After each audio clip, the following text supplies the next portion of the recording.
The Enterprise is cruising at Impulse, doing some warp core maintenance while waiting for Counselor Troi to return.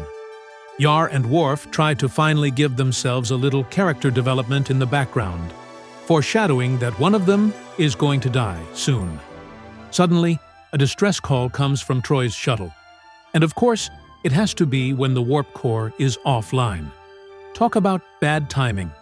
Since time is precious, the current chief engineer, Leland T. Lynch, has to announce his rank and full name with middle initial when a visibly annoyed Picard calls him to tell him to kick the core into high gear. After some more farting around, Engineer Lynch finally gets the ship going, and we never see him again. Troi has crashed on the planet Varga II, a planet of sand and styrofoam rocks, and a little black puddle of goop. An away team beams down to rescue Troi and her pilot, but they are stopped by the ultimate space bully, a very mean oil slick man named Armus, made up of all the used engine oil that some mechanic never got around to taking to the local hazardous waste depot. Oh, sorry, he is actually made up of some old alien race's sad and mad feelings. Like a schoolyard bully taking some nerd's lunch money, Armus takes Yar's life by flinging her a few meters away. Crusher desperately tries to save her life back on the Enterprise, pressing as many console buttons as she can before giving up 20 seconds later. On the planet, Troi gets to deal with the ultimate psychiatric patient as Armus gloats about being evil, and she pisses him off with therapist talk and pity.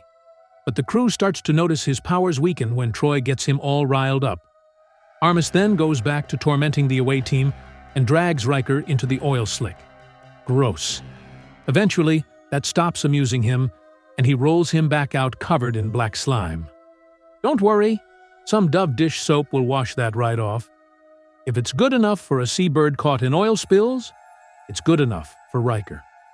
The away team grows tired of Armus's antics, and they all leave except Picard, who takes a page from Kirk, talking computers to death by talking to Armus, to the point that the alien is so enraged that his powers weaken to the point that the ship can safely beam everyone away. Bye, Armus. Now you have all the time in the world to work on that screenplay you've been thinking of writing. Maybe someday Starfleet will check in on you and see how things are going. Back on the ship, there is a holodeck funeral for Yar that nobody from her security department attended. I guess she wasn't that well regarded by her staff, but at least all the main characters were there, so that's something. Everyone is sad, but then no one ever mentions her again, until Guinan asks Geordi about her in a couple of years' time.